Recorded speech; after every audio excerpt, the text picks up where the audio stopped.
Good afternoon, Chairman. Oh, good afternoon, everyone, and welcome to the meeting of the Lincolnshire Local Pension Board. It's a long time since we had a meeting because of the March cancellation. I'm Roger Buttery and I'm the independent chair, and I formally announce that the meeting is open. Thank you, Chairman. I'll now go do a roll call. If members could confirm that they're present when their name is called. Jerry Taunton. Yeah, present. Kim Kamak. Yeah, present. David Vickers. Yes, present. Thank you. The following officers are also in attendance: Joe Ray, Head of Pensions; Eunice Gergerer, Business Development Manager, West Yorkshire Pension Fund; and Claire Mackey, Accounting, Investment and Governance Manager.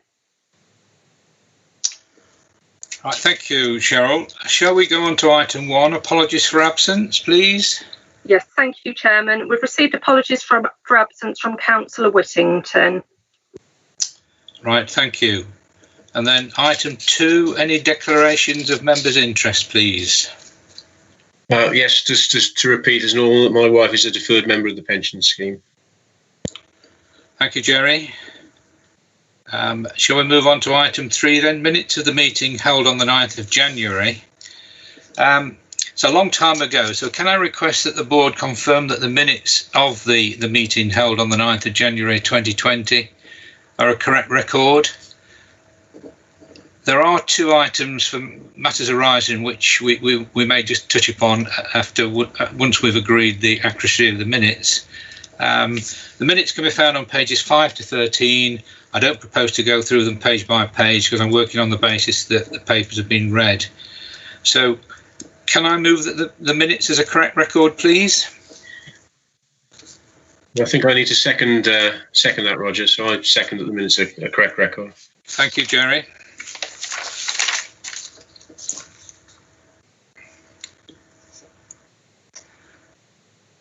So can I ask, are all the members, they're not visible. Can I ask that you confirm the minutes as a correct record then, please? Everyone in agreement? Yeah, confirmed. Yes, confirmed, Roger. Thank you, David. Is that okay, Cheryl? Yes, that's all carried, Chairman. I can confirm the decision to approve the minutes have been agreed. So we'll move on to item 4, which is the pension fund update report. And I think it's probably worth just stressing at the beginning that let's work on the basis that we've all read the papers, short presentations, nice and slick if that's possible, please. So can I invite Jo to introduce herself and present the report? Thank you, Chairman. Jo Ray here, Head of Pensions for Lincolnshire Pension Fund. This is the standard quarterly paper. There's only 2 areas that I propose to highlight in here. Section 6 on page 20.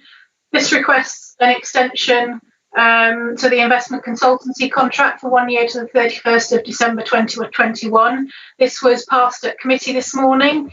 The reason for this extension is that it will allow the good governance report from the Scheme Advisory Board to be produced and to allow the fund time to do a governance review following that, taking into account any changes and recommendations from the report, and also to consider the changes in the service that we require as a result of asset pooling. The second area is section 8 on page 21, and this sets out the proposed changes to the funding strategy statement, which have been out for consultation with employers, and that closed on the 15th of July. We haven't received any questions or concerns from that consultation. The key change to the FSS is how admitted bodies are being brought into the fund in light of the regulation changes on exit credits. The pass-through arrangement proposal assists both scheme employers and the contractors to better manage the pensions risk within a contract, and also will protect the fund from any excessive exit payments. Pass-through approach arrangement now is being used by a lot of other funds. That was all I was going to say, and I'm happy to take any questions on the report. Thank you. Thanks very much, Joe. Are there any questions, please? You'll have to help me here, Cheryl. Chairman, we don't have anybody wishing to speak at present. Okay. No, apologies. Jerry's just come through wishing to speak. Right, Jerry, over to you.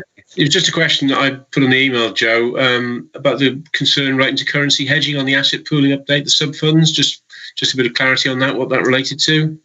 Yes, thank you, Jerry. Yes, this is the note in paragraph 5.1 in the report.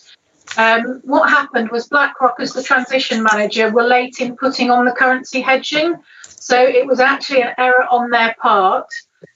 This did have a positive impact in the transition to the tune of about £3.6 million.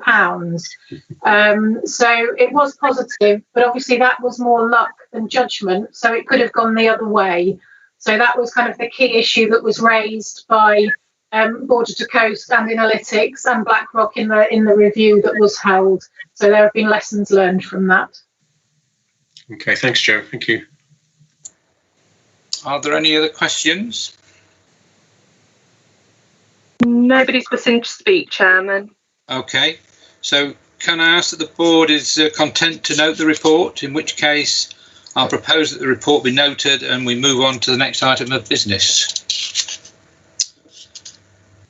So we'll move on to item 4, item 5, the Pensions Administration Report. And I'll invite Eunice to introduce himself and present the report, please. Thank you, Chairman. And perfectly timed, my house phone is just ringing, so hopefully somebody will answer that. So apologies for that. Yep. Okay, go on. Thank you. My name is Eunice Gadgera, Business Development Manager from West Yorkshire Pension Fund. My pensions admin report effectively covers the administration of the shared service that we provide jointly with Lincolnshire. So again, I will try and be as brief as I can. Hopefully everybody's read the reports and pick out any key issues they might want to ask about. But section 1 just covers the key performance indicators, whole range of work types and the performance against those work types. And then section 2 just gives information about the scheme, the number of employers, etc. Numbers in the different scheme, 50/50 and the full main scheme. And then we've got section 3 on the member and the employer contact. I will say at this on this item that the employer training, which is 3.2, obviously with the COVID-19 situation, we have suspended employer training because it's difficult to conduct training whilst the situation is going on, because our normal form of training is to hold training sessions either in our offices or in Lincolnshire offices and as well on employers' premises. We are now resurrecting those training courses. There will be virtual training courses using webinars, and the first of those is already lined up to take place in the next week or two, I believe. On the internal disputes procedures, again, you're aware of the schemes, 2-stage procedures where stage 1 complaints can be held against the fund and the scheme employers, and then there's the stage 2 appeals as well, where people aren't satisfied with the outcome. There were 2 appeals at stage 2, none at stage 1. The 2 appeals, you can see the reason for the appeal and the outcomes. Both of those appeals were turned down. There was also 1 ombudsman case, which, as you can see from the date, has been dragging on for a while. I have recently got confirmation that Lincolnshire Legal Services have now settled the claim, and that case is now closed. This was done back into June last month. Section 5 on administration update. I'll go into a little bit more detail on this section because this is where the majority of the focus has been, both from ourselves and from external sources as well, like the pensions regulator, who has been very keen to engage with pension funds and to ensure that the key focus is in the right areas from pension funds. The pension regulator has kind of given some leeway in terms of reporting breaches, because obviously with the recognition that we're in a different world in terms of providing administration. So examples of kind of some slack they've given funds is reporting breaches. What the pension regulator has said is where there are breaches, as long as there is a plan in place to rectify that breach and it's done within a 3-month period, then those breaches don't have to be reported.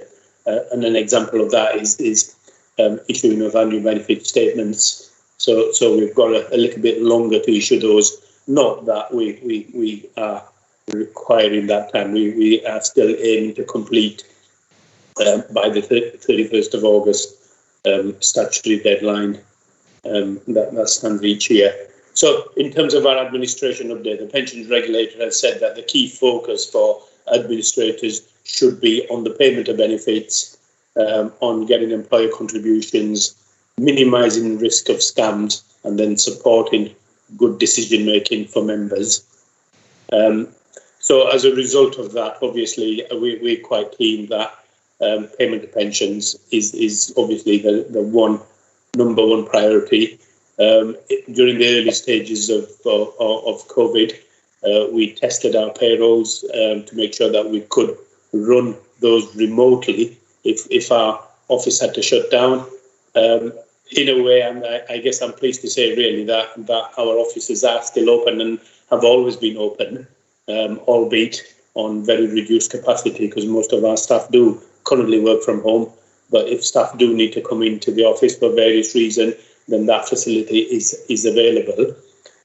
When we run our monthly payroll, our payroll staff prefer to run the payrolls from the office because the payrolls are quite large in size, and if they fell over for any reason, then we've got the IT support, and because we're connected directly to the network systems, it's much easier and quicker to run from the office, but we can run them remotely. So that's been a good test for us.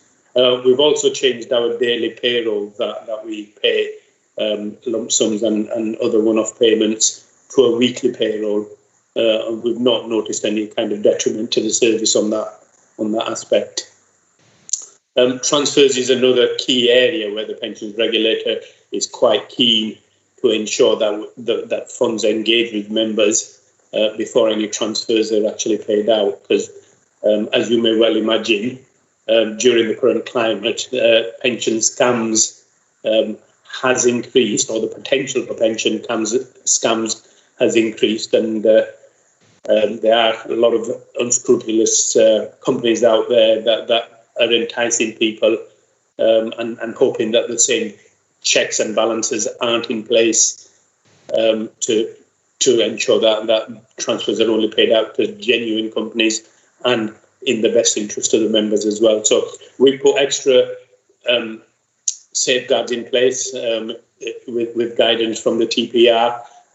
We've put more information out to members. Our website's been updated. We get the absolute assurance from members that is what they want to do before we actually pay out any transfers. And similarly with transfers in as well, because particularly during the early part, the stock markets had gone down quite a bit. Then again, the pension values had gone down by quite a bit as well. So ensuring with the members that they still wanted to proceed with the transfers. Update on the deferred benefit statements and the annual benefit statements. As you mentioned earlier, the pensions regulator has given some extra time for these to be issued. But as you can see from the figures there, we have, up to the point of writing this report, issued quite a high volume of our annual benefits and deferred benefit statements. I'm pleased to say that as of today, when I've checked the numbers, the deferred benefit stands at 100%, and the annual benefit statements is about 97%. So progress, we continue to make progress on getting those issued. Our remote working is working fine. There are no plans to get the staff back into the office. As I say, if staff do need to come in, then that option is there, but our staff continue to work from home in the bulk of the cases. There was one security breach to report in this period, but it was a minor security breach and it just affected one member, and this was where a letter had been posted out with someone else's letter in one envelope. One of the steps we have put in place to deal with COVID-19 is we are sending letters electronically to our print partners, so that kind of eliminates the printing in the office and the manual enveloping.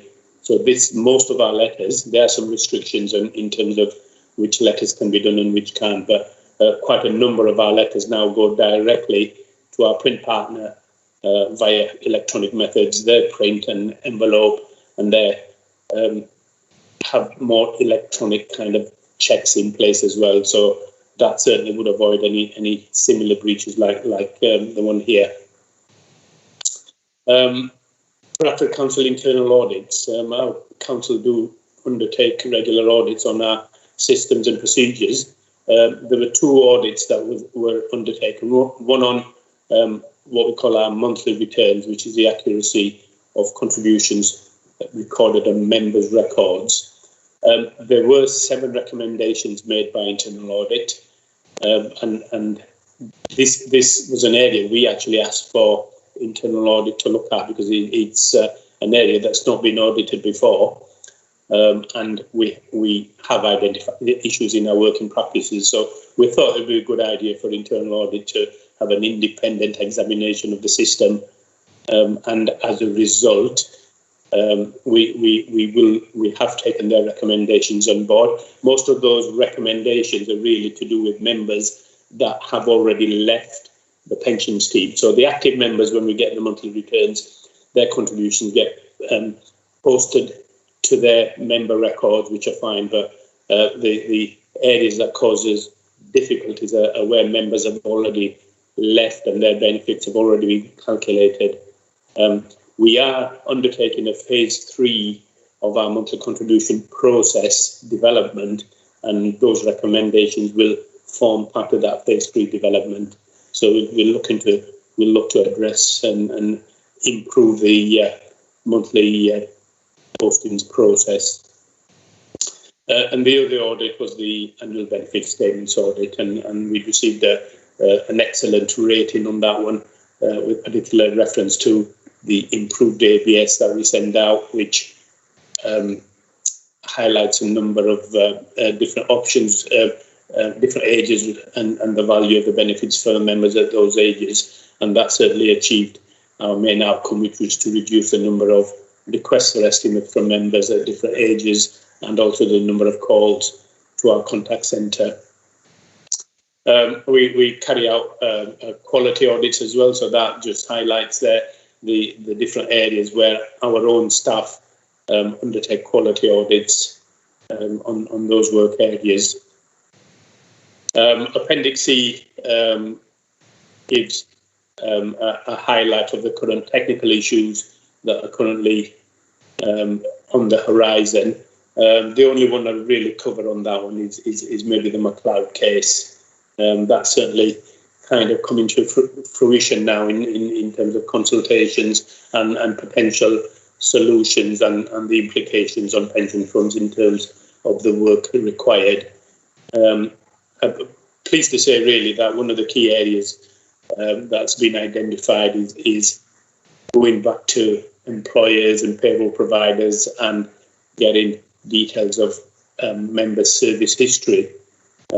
We've always required, even when we went to the new scheme, that employers provide us with any changes of hours.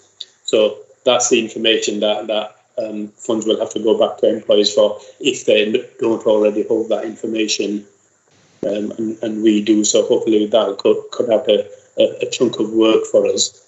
but the workload with MacLeod it probably is quite extensive, and I suspect for the bulk of the LGPS members, the results probably will be minimal because the scheme already operates an underpin anyway. So there may be a lot of work required for very little results in the end. And lastly, at section 7 is the details of the shared service budget and the cost per member, which shows the final cost per member for 1920 and the budget for 2021 as well. So I will leave my report there if anybody's got any questions. Roger, you're muted, I think. Thank you, Eunice. Thanks very much for that presentation. Are there any questions, please? Cheryl, can you help me?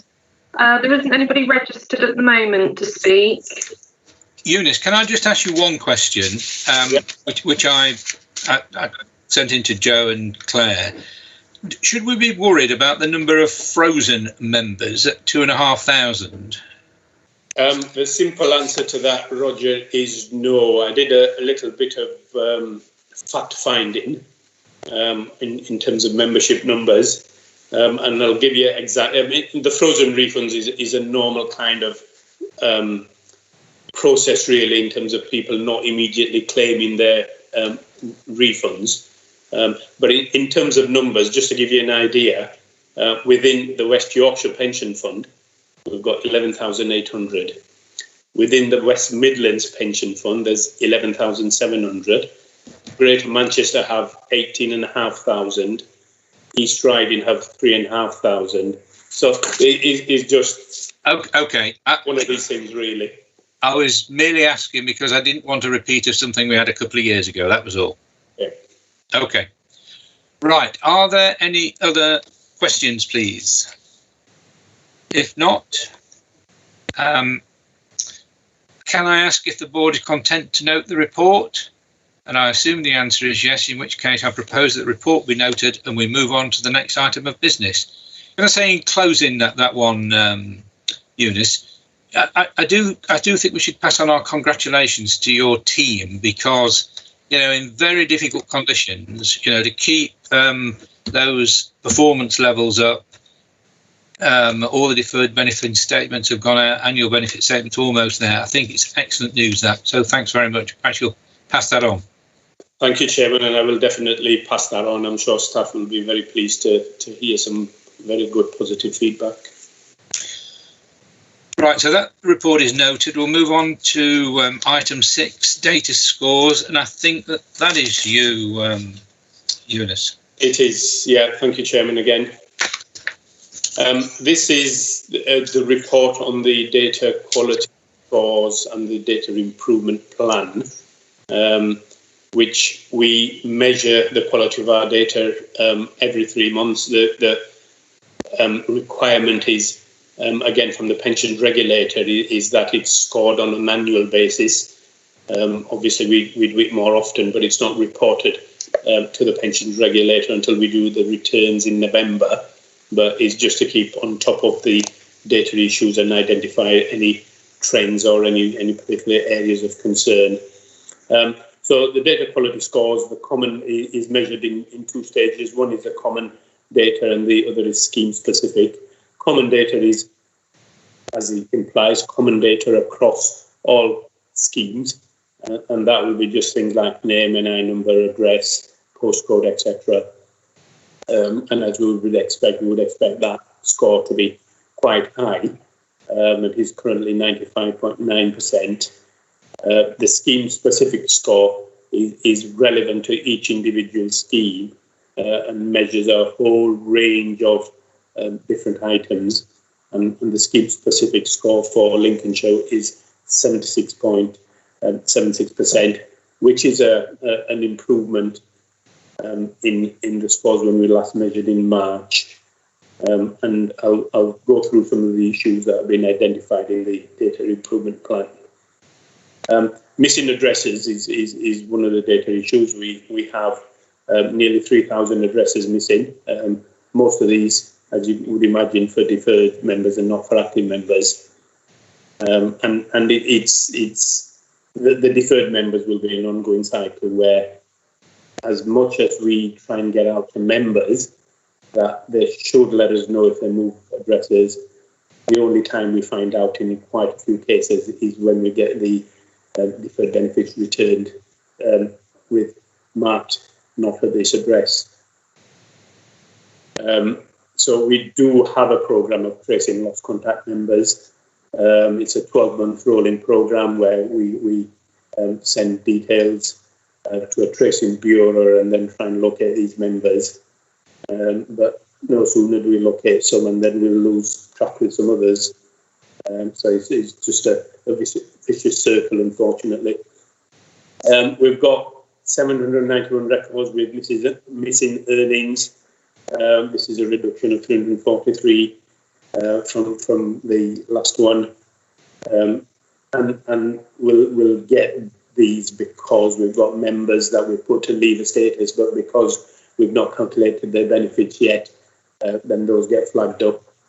And similarly with missing care benefits and care rates, that's what these are identified as. My apologies for 2.5. I think I started writing this and then started looking into the background as to why we have these errors and never finished off the actual paragraph. What it should say is where the start date from the record. I've written it down for you, so I'll read that. Where the start date on the record is inconsistent with the start date on some other record types, i.e. the service history, what we call the folder history, etc. So we don't hold the start date just in one area, we hold it in a number of different areas, and this throws up where those dates don't match. It's something that we will look at changing. Unfortunately, we can't change the dates wholesale into the same date because there may be genuine reasons why start dates are different on different types of records, i.e.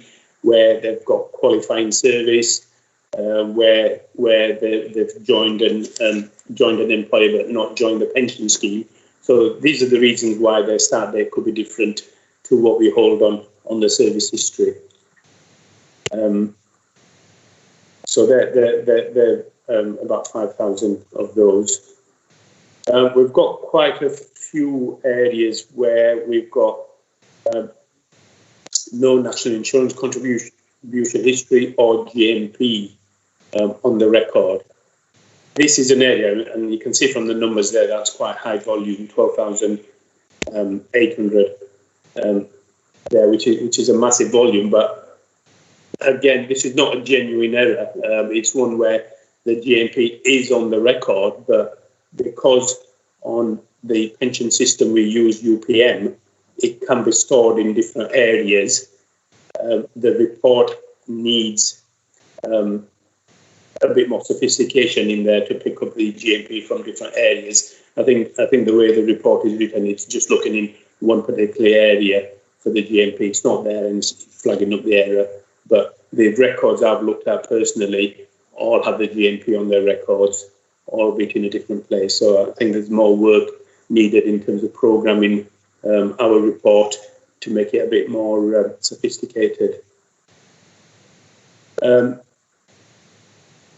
Missing crystallization details. These are again legacy kind of records where the details weren't transferred from the previous provider onto our records. Not a big concern, to be honest, because we'll get the information from the files to complete as and when we can. A lot of these areas, it's going to be work that's done as we look at records rather than bulk updates. Missing annual allowance calculations. We've got 1,070 records with missing annual allowance calculations. A reduction from 1,845 from last time round. Again, It's old information really that didn't come through. Not vital information, but we've got it is on our plan to rectify. But it really only affects people that might potentially breach their annual allowance, which there won't be many of. GMPs, again, I'm not going to mention GMPs because this is just post 8-year GMPs, and it's the same kind of background to the GMP information that we've got held in other parts of the records. So we've got a data improvement plan which is attached to the report, and that kind of identifies in more detail what our plan is to rectify some of these errors on the record and the timescales. And you will see from the timescales that some are quite long timescales because they're not really impacting on member benefits, and the plan is that we will do those as soon as we can, but bear in mind everything else that's needed to be done as well. So as long as we monitor the situation, as long as members' benefits are not impacted, then this will feed into one of our pieces of work. So thank you, Chairman. That's my report on the data quality. Right, thank you, Eunice. Are there any questions from members of the board? Cheryl? Jerry Taunton would like to ask a question.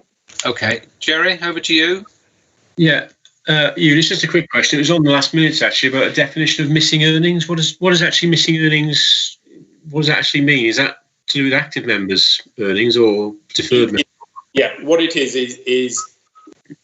the members were active, but they've left the scheme, whether it's deferred. Well, it probably will be deferred. It won't be retirements because we deal with those straight away. So the member has been put to a leaver status from the returns that we've received, but because we've not posted their contributions or we've not calculated their benefits, their record isn't fully up to date yet with the earnings details. Okay, thank you. Eunice, I did post a question. I know the data improvement plan is for 2019-20, and you just recently said that you know there's more to do, etc., etc. I mean, it may not be that in the public sector that the data scores are on the regulator's radar screen as much as they are in the private sector, but I did pose a question of whether or not it was worth putting some more additional staffing input into trying to, you know, get, in our case, a 75% up to 95%. And I know it's COVID, and I appreciate all that, but as I say, in the private sector, you wouldn't get away with 75%. It's as simple as that. So is it worth putting some more staffing input into it? The simple answer, Roger, for the at the moment anyway, from the fund would be a no, because really, we want to try and do via bulk processes. So in terms of automation, that will be the priority. But because there's more priority areas coming up, like the McLeod cases, that will take up quite a lot of resource, which will impact on members' benefits. I think that's the focus really needs to be on members' benefits rather than something that we would say as I won't say it's cosmetic, but it certainly, there's no immediate impact on the members, and where we have members with benefit entitlements, we look at their record on an individual basis anyway, from A to Z in terms of accuracy of that record, then there's certainly no impact on members. So potentially, I mean, I get what you're saying in that obviously we want to get the data scores up there in the 90s, and it's an aspiration for us as well. But the first stage of that is we'll try and do that by getting some IT resources in there. We are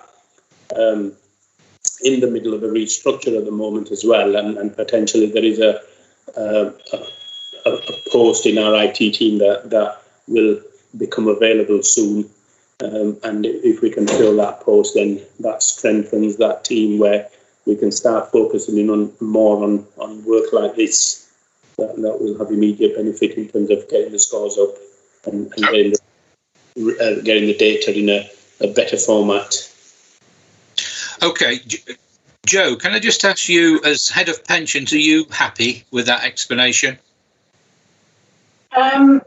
Yes, I mean, I think what might be useful, and I've just requested to speak actually, as Eunice provided an example of other funds, frozen refunds positions to show that we're not out on a limb compared to others, where actually we could look at some of the scores from other funds, because I think it is a similar thing. It's about prioritisation, and exactly as Eunice said, as he's killing a fly, what we really need to make sure that we do is make sure we pay all members' benefits correctly as and when they come up. So absolutely, we would love to see this score higher, but we do understand the issue, and actually getting more resource in to do it all manually would not be cost effective at all. It has to be through that IT development. But I do think a comparison with other funds might perhaps put the board's mind at ease that we're not, way behind the pack on this, and it is an LGPS wide issue. Okay. Yeah. Excellent suggestion, Joe. I think I can certainly get. I mean, I can do that in the next few days and email that for you to pass to the board if you want to do that before the next board meeting. I think that would be useful, Eunice, if it's no trouble. Yeah, no, that's okay. Fine. All right. Research. Can I ask the board members? Are there any more questions? Cheryl, you have to help me. No, there's nobody else registered to speak. Okay, so I assume that the board is content to note the report, in which case I propose that the report be noted and we can move on to the next item of business. Thanks for that. And the next item is item 7, temporary bank accounts, and I think it's you again, Eunice. It is, thank you very much. This is just an update on the temporary bank accounts that we hold for our beneficiaries in the pension scheme. For a number of years, we've set up temporary bank accounts with our bank HSBC for our deferred and pensioner members where there is an entitlement to the pension scheme benefits, but those haven't been claimed and in effect they need to be paid to the members. Under the current scheme regulations, a new area has been introduced where we've had to open bank accounts, and this is where there's an entitlement to a refund, because under the new scheme the refund has to be claimed within 5 years of a member leaving. Otherwise that would result in tax charges for the members. So what I've attached is an analysis of the number of bank accounts, the number of temporary bank accounts we have. Section 2 shows that for deferred pension members, we have 53 temporary bank accounts, and the value in those accounts, as you can see, it's dropped significantly from what we held before. So some fairly decent size accounts probably have been claimed now and paid out. And one of the reasons for opening the temporary bank account is that these people, when they get their benefits paid, will get some interest on their payments as well. On the post-2014 preserved refunds, we have 136. Previously, there were 87 accounns, but the amounts in there are pretty small, about £11,500, because refunds obviously would be quite small because of the short service that the members would have. We do carry out annual tracing. We try and certainly where members are coming up to, well, initially when members come up to payment dates and we've lost track, we've lost contact with them, we do a tracing at that stage, and quite an extensive tracing as well. And then, as a last resort, if you've not traced anybody, then we'll pay the benefits into the temporary bank account. And every now and then, and I guess at the moment there is no fixed plan as to when we trace them after all the initial tracing is done. But when we get time, we do undergo more tracing as well, just in case there's any further developments that might bring those members to light. But the accounts are regularly monitored to see, because we have the NFI as well, and if there's any potential deaths identified through NFI as well, then that will pick up any lost contact members as well. So the Appendix A shows the breakdown of the temporary bank accounts, how many accounts were opened in each of the financial years, and then within those years as well, how many accounts were closed and how many are effectively active now, and the values of those accounts.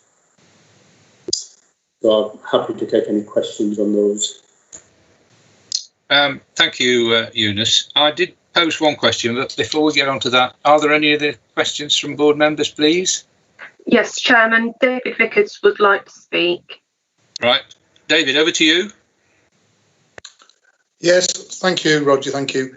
So can I just ask you, and I probably have asked this before, but just to clarify, the temporary bank account, is it purely to protect the members' interests, or is there a fund, is there an issue about the pension fund having liabilities that if we didn't protect by a temporary bank account, it would fall on the fund?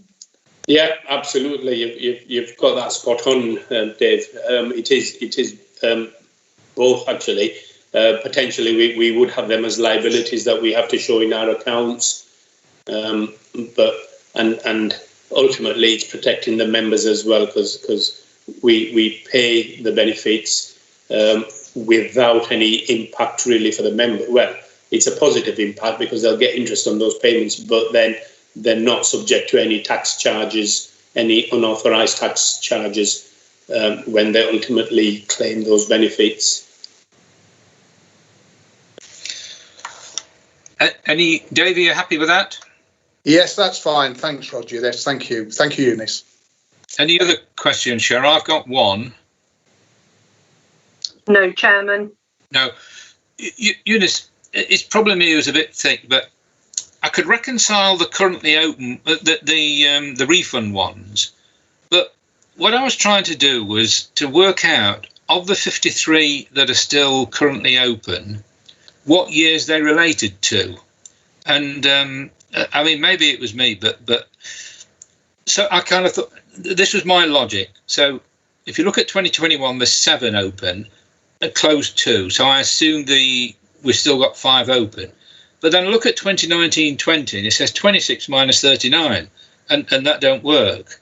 So I'm very happy for you to send me an analysis of that 53 over years, if you wish. Yeah, yeah. I think you're probably looking at it in a different way. So the opened accounts have been open in that particular year, and the closed accounts are accounts that have been closed in that particular year. They don't necessarily relate to accounts opened and closed retrospectively. So it's like in 2021 we opened 7 accounts, but we closed 2, and those 2 closed accounts would relate to accounts that were opened in any of the previous years. I don't know if you follow that or not. So no, I can follow that. So my simple question would be then, of the 53 accounts that are still open, are there any still relating to 2015-16 and 16-17 and 17-18? Quite possibly. You know, next time, do you think you might just for me, give me that analysis, please? Yeah. If you don't mind. Yeah. I can certainly do okay. that. Thanks, Eunice. Any other questions? If not, I assume that the board is content to note the report, in which case I propose that report be noted, and that future reports be presented biannually, and we move to the next item of business. And that is item 8, employer monthly submissions update. And on this occasion, it's Claire, and perhaps Claire could just introduce herself and present the report, please. Good afternoon, everybody. I'm Claire Mackey, and I'm Accounting, Investment and Governance Manager for the Lincolnshire Pension Fund. The Employer Monthly Contribution Submissions Report is the standard quarterly update on late payments and incorrect employer data submissions, and the report covers the final quarter of 1920. The number of late payments and data submissions are set out in the table, in Table 1 on page 76. And as you can see, the final quarter of the year actually showed better compliance with the regulations than we'd seen in earlier parts of the year. I think it's fair to say we were initially concerned that the coronavirus lockdown, which affected the February and March submissions, may have a negative impact on employers paying their contributions. However, this wasn't seen to be the case, possibly with employers and payroll providers focusing on business critical activities like paying across contributions, so we actually saw an improved performance. This improvement is also reflected in Table 2, which shows that there were no fines issued during the quarter. And I'm happy to take any questions on the report. Any questions from board members, please? Nothing yet, Chairman. No. Well, I'll assume that silence means no questions. So if the board is content with the report, we will note it and move on to the next item, which is item 9, which is the risk register. And I think that's you, Joe. Yes, thank you, Chairman.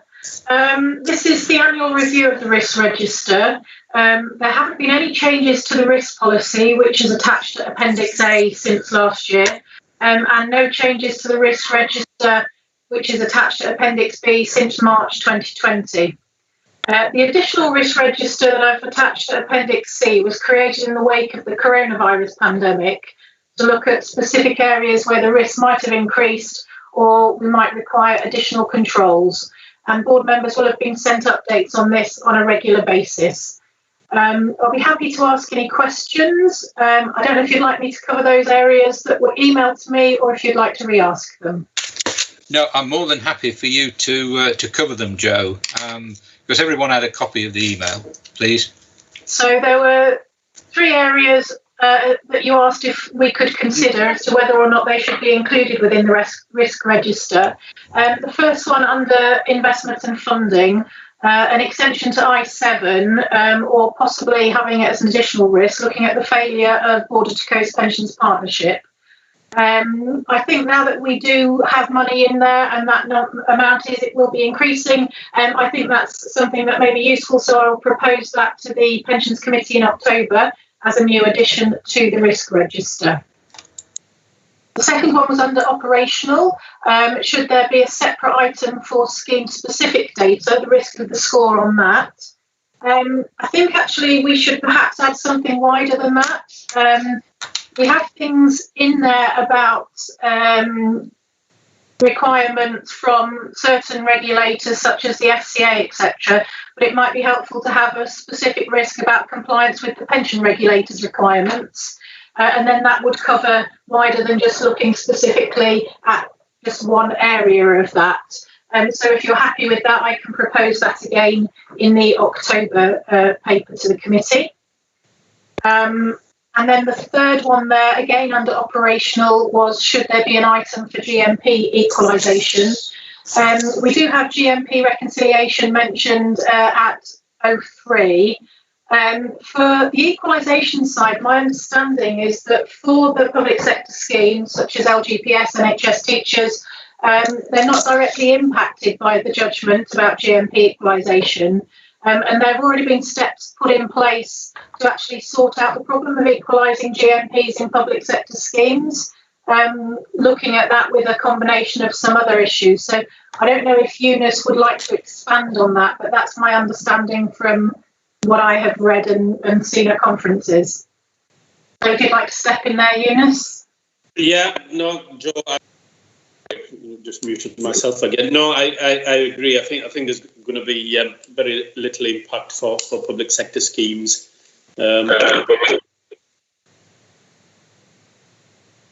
Sorry. Yeah, little impact for us. We still await and see what comes out. I think it's more a private sector issue. Okay.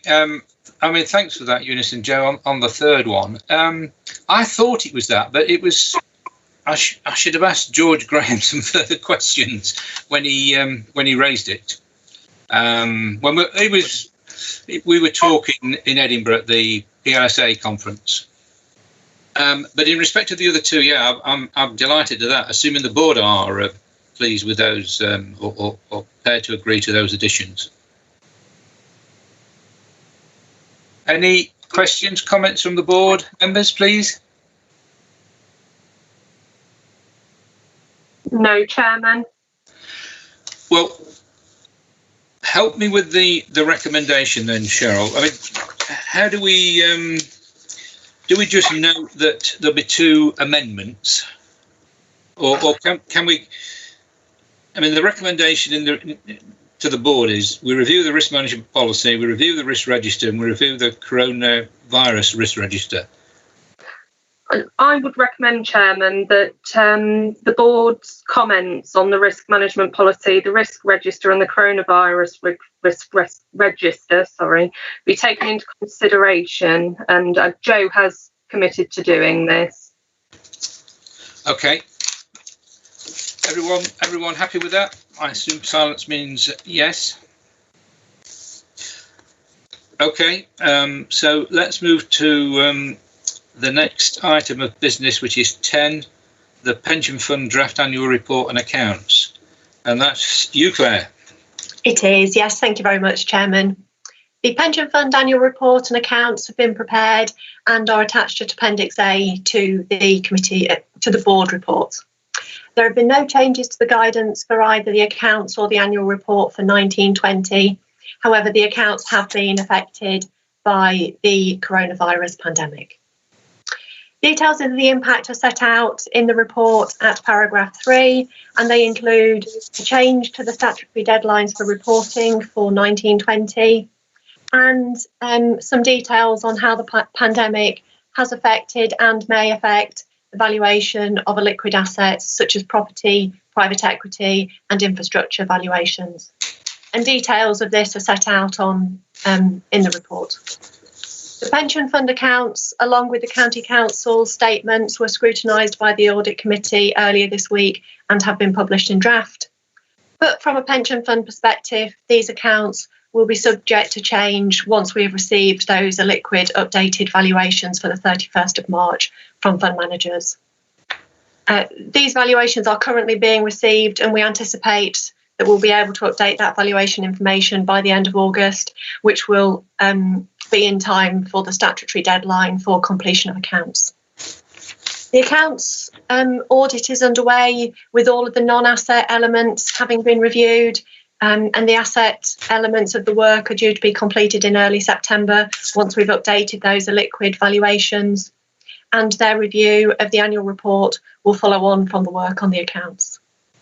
We hope to bring back the final report of findings to the board meeting in October. We have received a number of questions in advance of the meeting on the annual reports and accounts, and I will run through those now with responses, and then I'm very happy to take any more questions from the board if there are any. So the first question, the annual reports and accounts, an excellent document, but far too long. Is this additional information a requirement? The simple answer is yes. The content is based on statutory guidance, accounting standards, and information offered by SIT for the public sector accounting body. So the information included in there is the information that we are asked to report. In terms of some specifics within the accounts, there's a question relating to Note 10, which is investment management expenses. Why have these costs increased when asset values have decreased? If you look at the breakdown of this note, management fees have gone down, but we can see that there's been an increase in transaction costs and performance fees, which have gone up. The increase in transaction costs relates to the transition that we've seen during 1920 of assets from previous managers into border to coast funds, particularly the Global Equity Alpha Fund, where the bulk of those transition costs were incurred. Performance fees as well. We had a fee from Morgan Stanley Alternatives during 1920, which we hadn't had in the previous year. And that's agreed within their contract that if their performance hits certain levels, then we will pay those performance fees. In terms of that, under oversight and governance costs, what's included in there, and there's an increase in those costs as well. They pick up all sorts of costs: monitoring fund managers, investment advisory service, support to the pension committee, but audit costs. But the prime reason for that increase was on actuarial services, where during 1920 we had the triennial review and the costs associated with that. The final question relating to that was linked to audit fees, which are explicitly identified within the note, and is £19,000 for a scheme which has assets worth 2.2 billion. Is that very low? And is the fund receiving a good audit? I think the simple answer is probably no, but the fees are set nationally through a national procurement and negotiation, which the majority of local authorities in the country opted into. Firms signed up for that, and that work was awarded on that basis. So it is for us to try and make that relationship as positive as possible, and to try and get the most out of that we can. There are a couple of further questions relating to the annual report, and if I may, Chairman, I will pass those over to Jo for her to pick up. Yes, sure. Thank you.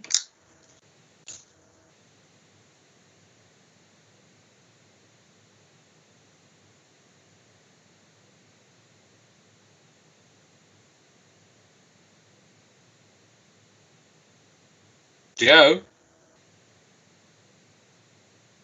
Apologies, I've done so well. I was muted. So this is on page 142, fraud prevention. Do any of the cases relate to Lincolnshire?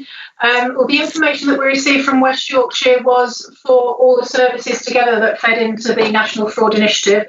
So Eunice would need to answer that one. I think that came across to you rather late in the day, Eunice, so I don't know if you have that information.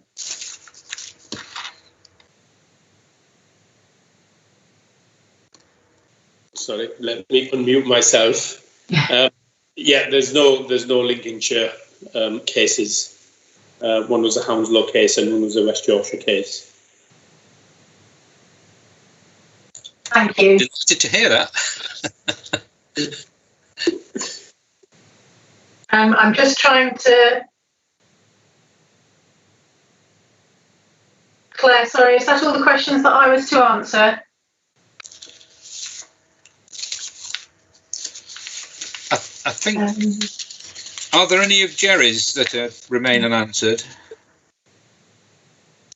Yeah, there was just one, I think, relating to page 142, pensions overpayments table.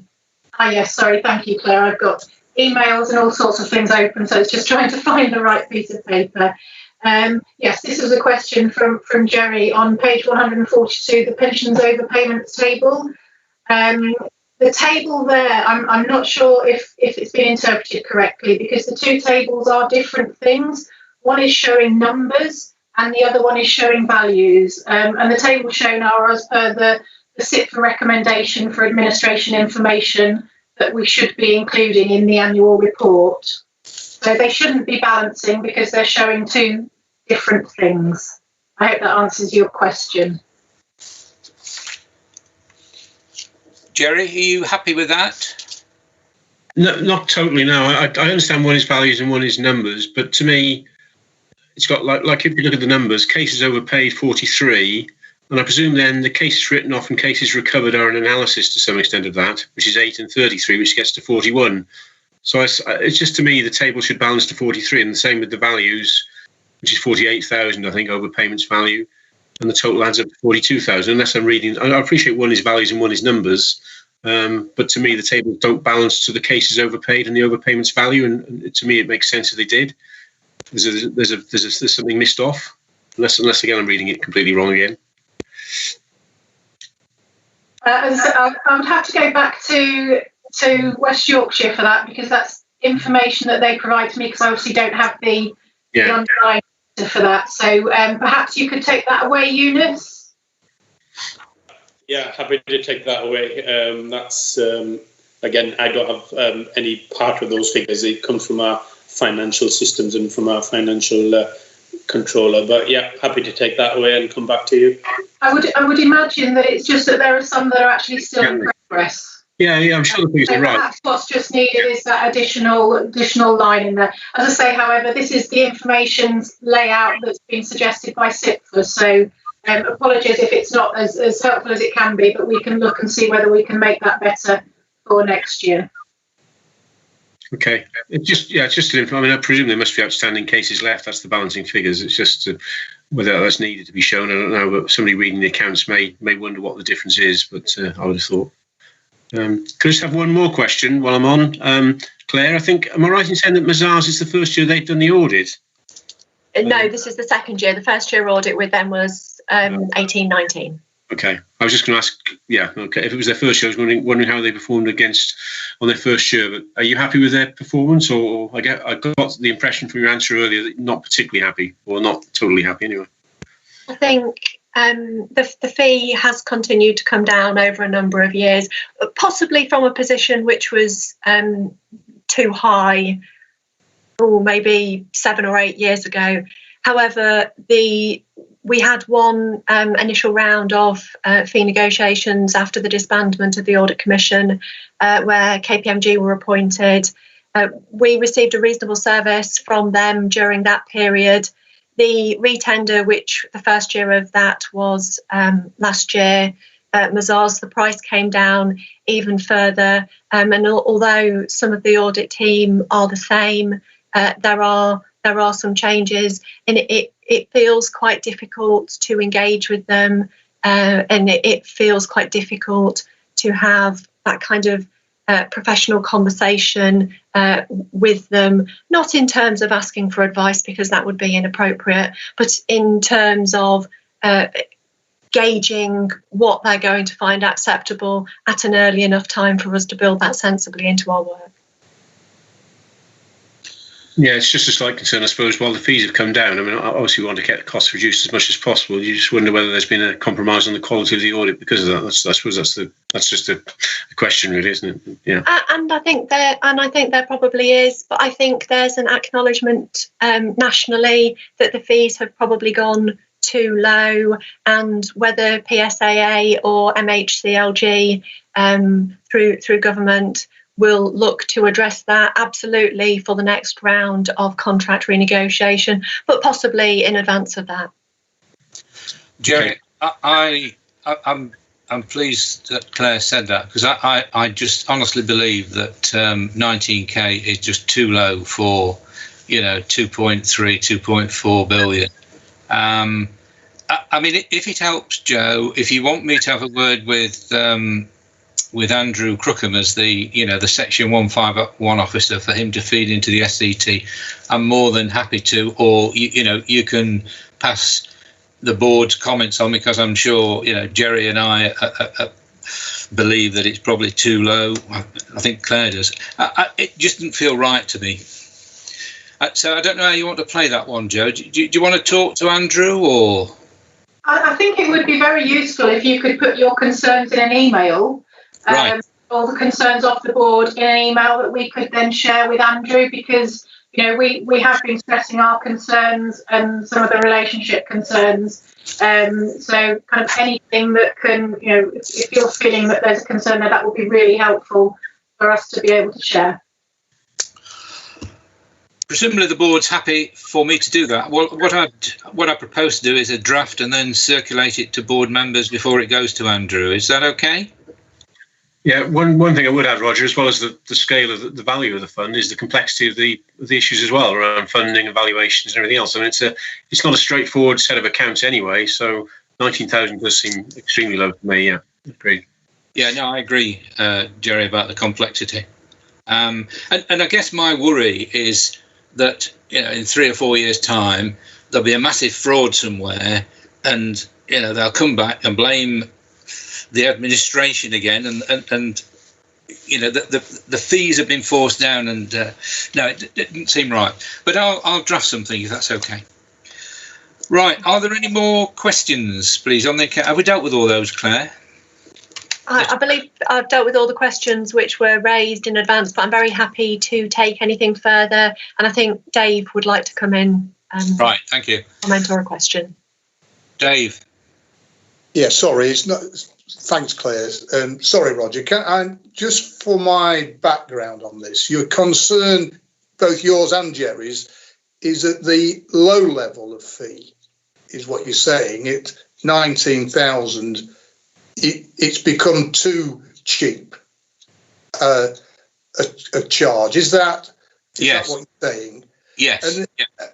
And just for my background, I mean, I'm not the pressure on the fees, reducing them. Where has that come from? Is that just through tender, or how has it got to that level? If it's been steadily going, that's just for my background. I'm not familiar how we've got to 19,000.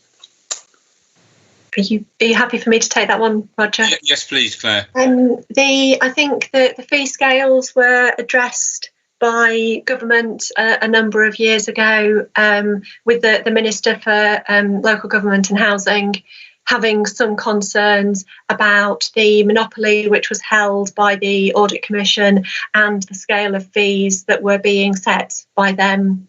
In addressing that, he wound up the Audit Commission, and the work was all put out to tender to accountancy firms.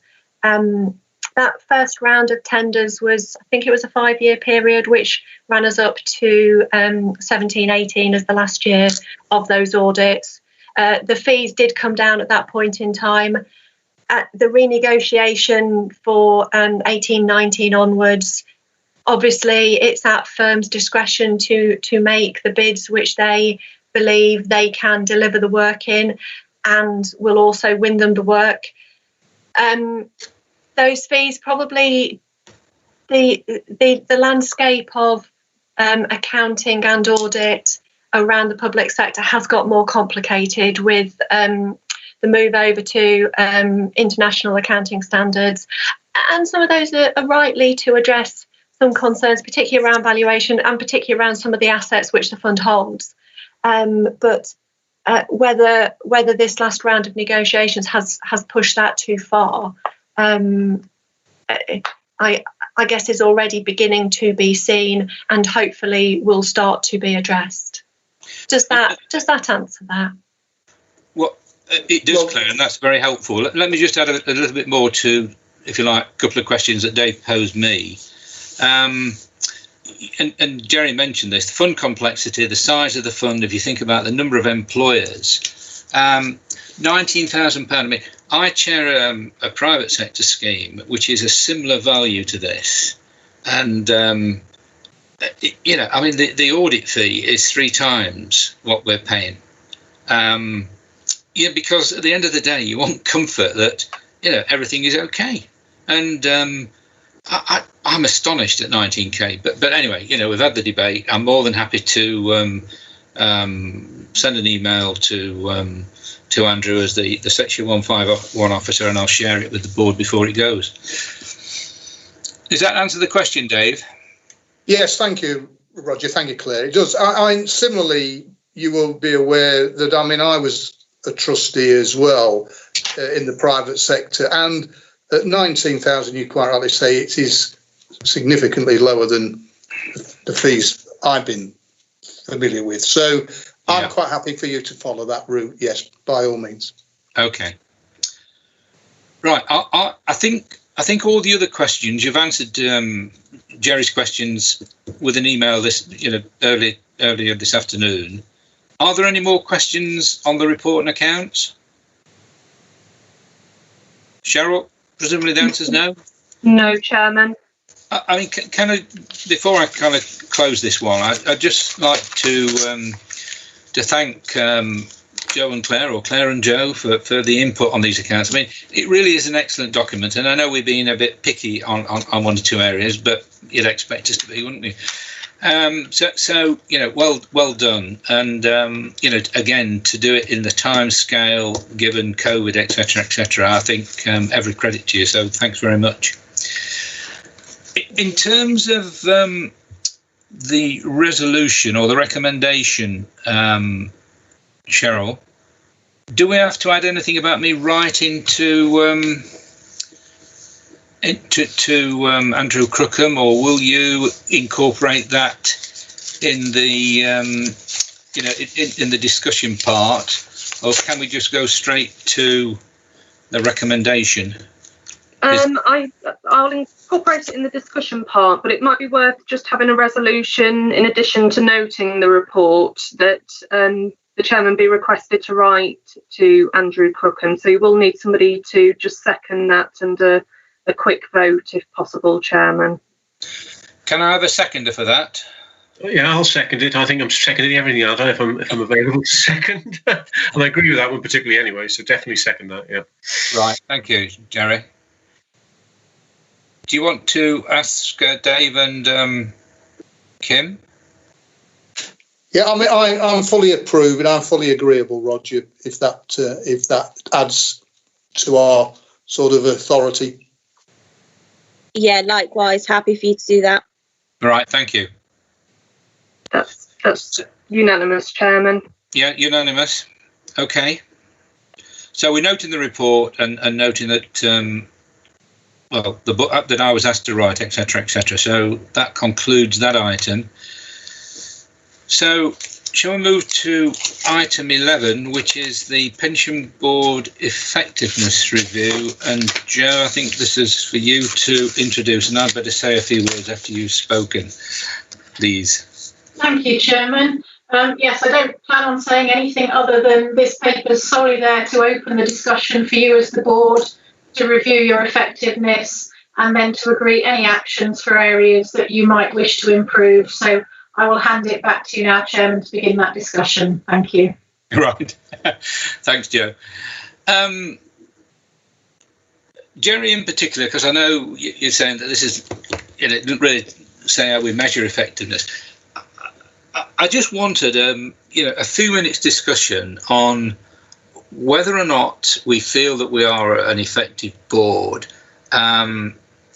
whether or not you feel that we should have somebody independent to look at us.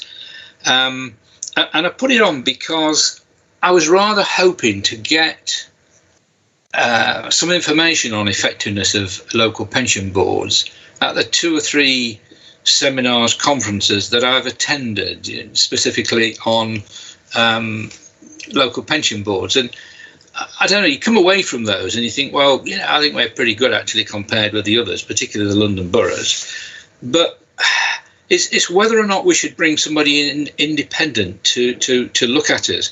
And I don't know the answer to that. I mean, it's easy for me to, as chair to say, well, I think we run a pretty good ship, etc. But at the end of the day, you, Jerry, and Kim, well, you've been on a year now, haven't you? It's your anniversary, actually.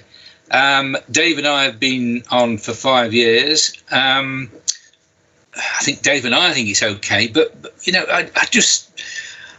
I look at other boards and think, are they doing something better than us, or the same, or not as good? Then that's what I'm after. So I'm sorry if you felt the paper wasn't sufficiently deep enough, but I just wanted to kind of share my thoughts with you at this stage and point me in the right direction. Chairman, Joe would like to come in and speak on. Right, Joe. Thank you. It was just that we, as I've mentioned previously in the fund update paper, we'll be looking to do a governance review across the whole fund next year. So it could be that we bring a board review into that and have whoever we appoint to do that, because that will be done with somebody independent. That could be brought in to review the governance, including the pension board, which I think we thought it would anyway, but for example, sitting in on a meeting and discussing best practice, etc. So that might be a way forward for this. Okay, thanks for that. Jerry, do you want to, I don't know whether you agree with that or whether or not you want to make any comments, please? Yeah, I just would speak there. Yeah, I think that's a good idea, because I'm not sure. I mean, the impression I get, this is without knowing any other boards like you do, Roger, is that we do a decent job in terms of the remit we've got. But I think what Joe has said, rather than have a separate, which may cost something, review, I think a review as part of that governance review sounds a very good idea. If it's next year as well, then that's a good time. So it's a difficult thing. I mean, the point I was making in my email was this: I understand what's set out here. It's just it is very difficult to measure the effectiveness, isn't it? Because it's very much qualitative, not quantitative. So it's a difficult thing to measure effectiveness. But an independent review that makes sure that we do comply, if you like, with the procedures and the requirements of the various legislation, I think would be a good thing, definitely. Thank you for that, Jerry. Kim and David, are you happy with Joe's suggestion? I think it's a very good one, actually. Hi, yeah, I think that's a good idea. Do it as a combined one, because then we get a better overview of everything, and plus it's not an additional cost, because if we do it now they may want to look at us anyway, so it seems duplication. Okay, David. Yes, Roger. I'm just thinking back. Was it a couple of years or more back when did we have someone sitting in observing us from? Was it from Hyman's? Yeah, it was Laura. Was it? I can't pronounce. She wanted to come and join us, didn't she? And just see how we operated. Yes. That's just a reflection back of, and it was more for her than I think it was for the board, wasn't it?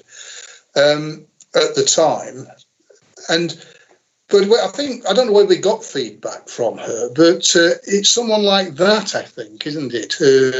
Who comes and sits and looks and judges.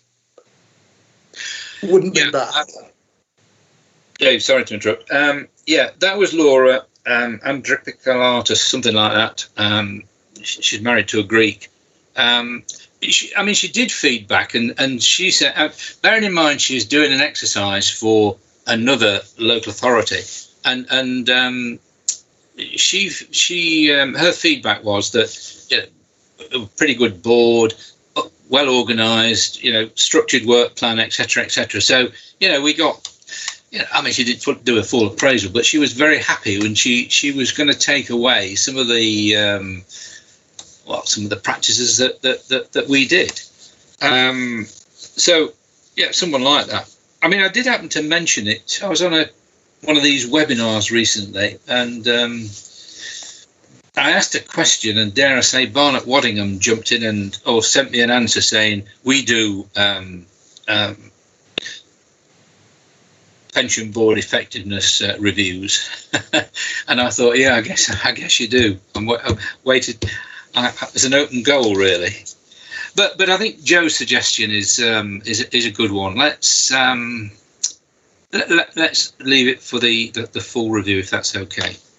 Yeah, fine. That's fine with me, Roger. Yeah, I was just thinking back. We did. It's been very self-assessing, haven't we, at times? But we sat on that webinar. I think you were there, Jerry, as well, weren't you? On the was it a month ago? And yeah.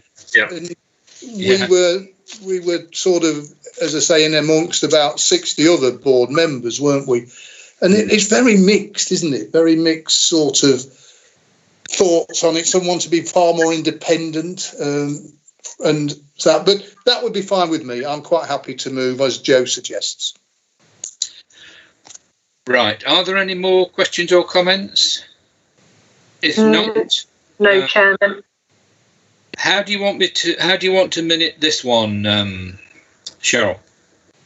I'll include what Joe has said in the discussion. So if you just want to move to note the report, be fine. Okay. So I move that the report be noted, and we'll go to the next item of business, which is item 12, and that's training needs. And I think that's Claire. It is. Thank you very much.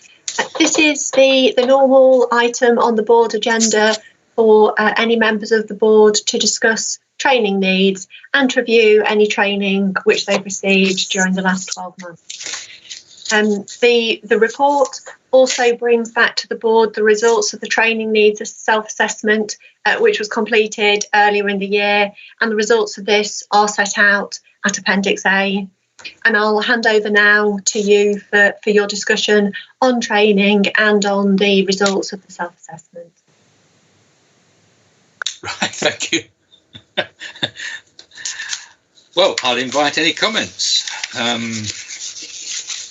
on the results of the self-assessment, first of all. I haven't received anything, Chairman. Right. Okay. Well, let me just mention one or two other things, and Dave might actually jump in as well. I mean, since our January meeting, I've certainly attended 3 specific events. One was the pensions conference in January, and I did a report on that. Dave and I attended the spring conference. That was in February, and we did a joint report on that. And then I think 3 of us attended this virtual members annual event on the 24th of June. It probably came through certainly in my notes, but I mean, I was disappointed with certainly the latter 2. I didn't really kind of get much from them. And I don't know, maybe it's just me who's too critical, but I think you felt the same way about the second one, Dave, didn't you? When we went to when we stood on Retford Station when I stood on Retford Station and caught your late train, and you'd been standing at Newark. Yes, it was. I mean, it was okay, Roger, wasn't it? But it didn't. I don't think it fulfilled all the purposes we hoped for, did it? No. What I was just going to say as well, if I may, and I did declare this to Claire as I sent my late self-assessment in, that I think if I've overscored myself, you'll have to forgive me. But it was I've interpreted the wording as well a little, knowledge of and broad understanding. So I think there's always a need for training, isn't there? Yeah, I'm just wondering what we do with these scores, in that the LGPS fundamentals, and I mean, I know it's difficult in the current climate, but presumably they'll be doing some of those virtual anyway.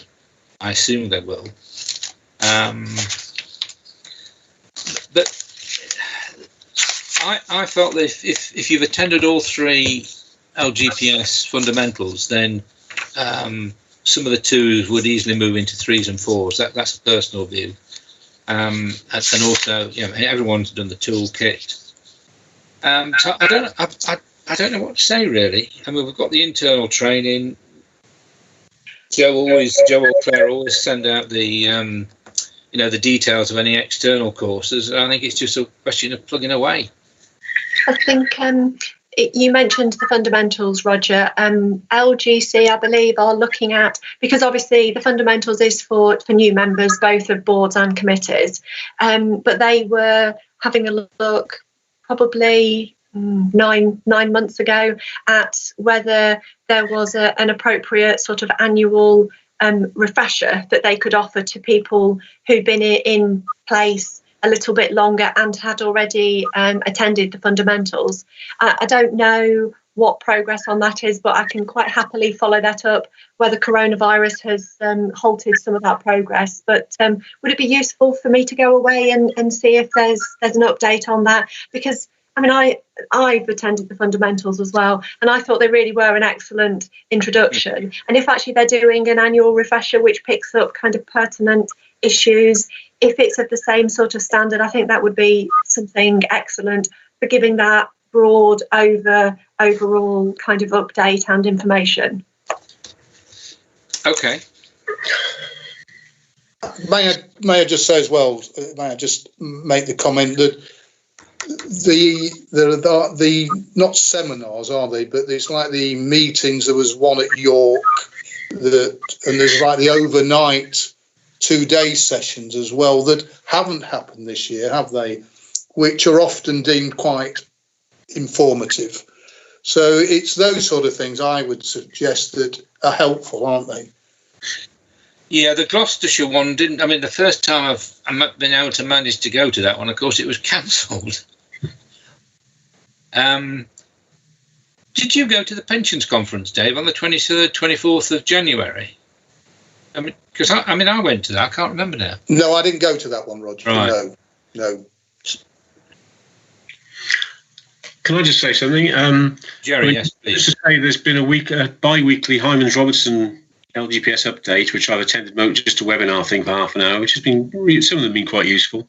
I'd agree with everyone's comments on the fundamentals, which I attended last year. They were very, very good courses. I think the other thing is on the training matrix. If you look at it, clearly different members have got different skills in a way. I mean, I scored myself quite strongly on the sort of financial aspect, perhaps not so much on some of the other areas. So I think that, we all come from different backgrounds to some extent, so we do have different perhaps levels of understanding of certain aspects of the fund. I'm not sure what to say about that, but I think that's just a fact.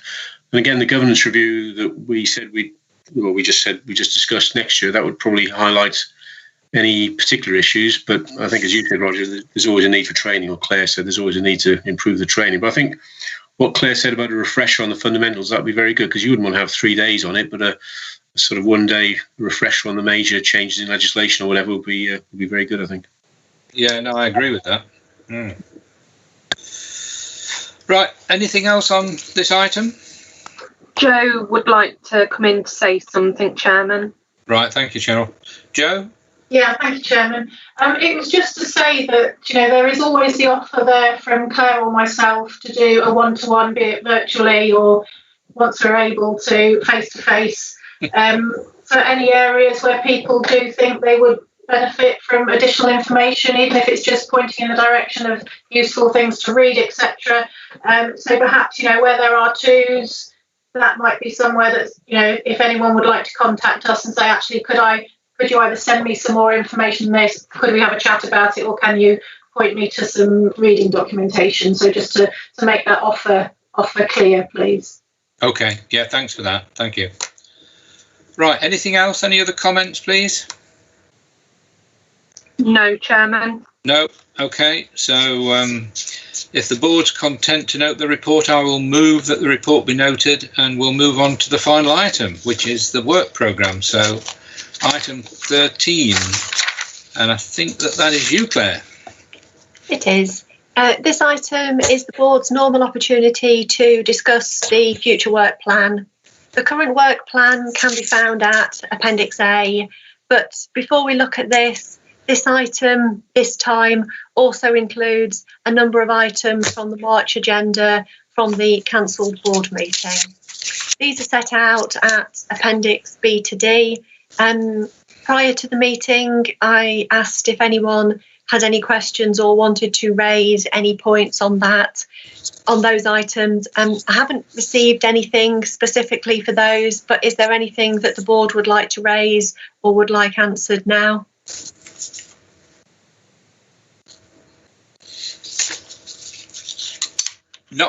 I think I responded to you, didn't I, Claire? You did, thank you. Yeah. Jerry would like to speak, Chairman. Jerry, yeah. Yeah, it's only a quick one. One of the things I was going to raise was cyber security, but I see that is on because that was one of the actions from the last meeting. or the last held meeting. So obviously that's on the October meeting, Claire. That would be. I wasn't sure whether the intention was that would be a regular update, or obviously you've got it in the next meeting, not the meetings after that. So the item for October is a one-off, a presentation and covering report from West Yorkshire about where they are.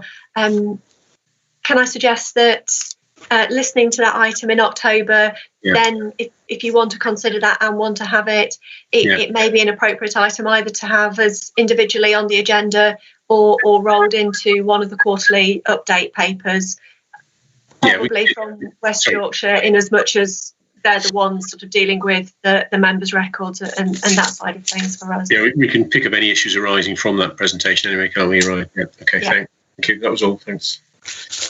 I think it was included, Jerry, because I went to some seminar and they someone said that you should have a report on cybersecurity and see if there've been any breaches, etc., at least on an annual basis. So it's included for October, and then, as you say, we'll see how we feel. Yeah, I think it was you that raised it, Roger. Yeah, thanks. Any other questions or comments on the work programme? If I may, Chairman, looking at that at Appendix A, in addition to the items that are set out there, I've received a couple of requests in advance of the meeting, and I would propose that they're dealt with as follows. So October 2020, a report on the IDRP process, and also a separate report on the Lincolnshire County Council and West Yorkshire internal audit reports, bringing those in detail back to the board. I know Eunice touched on some of those in summary in his report, but if the board could see those. And then on the March 2021 agenda, a border to coast report, which is currently being discussed by the board chairs from the partner funds, who meet on a semi-regular basis for that. I haven't picked up anything else from the meeting which you would like to be included on the work plan, but I'm happy to take any comments now and get those built in for next time. Any questions? Any comments? There's nobody registered to speak, Chairman. Perhaps I should have mentioned the meeting of chairs of the BCPP. We met in May, and I did circulate the papers. So perhaps you could record that somewhere, Cheryl, if you could. Perhaps under item 12. Yes, of course, Chairman. Okay. If there are no more questions or comments, then I will ask the board. Well,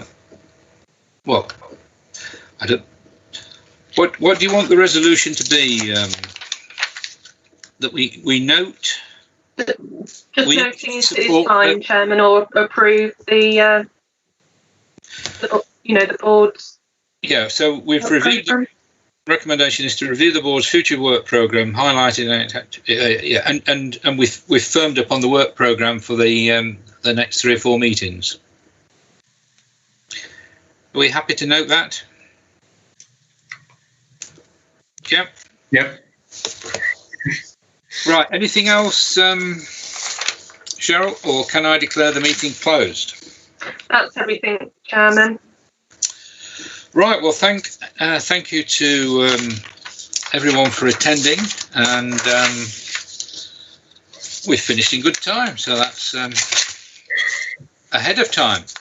Not as quick as the pensions committee, but had a pretty good run through there this morning, Joe and Claire, didn't you? Yes. Right, I'll declare the meeting closed. Thanks very much. Hope you keep well, and I guess the next one will be another virtual one, won't it, Cheryl, in October? It will indeed, Chairman. Yes, that's right. Are there any moves to kind of get back in the new year?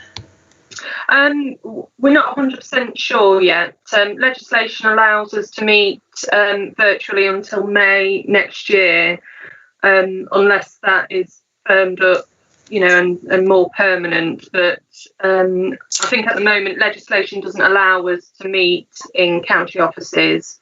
So until that, meetings will be held virtually. Right. Okay. Well, thanks. Sorry. Somebody say something? No. Okay. Thanks ever so much, everyone, and I'll declare thank you. closed.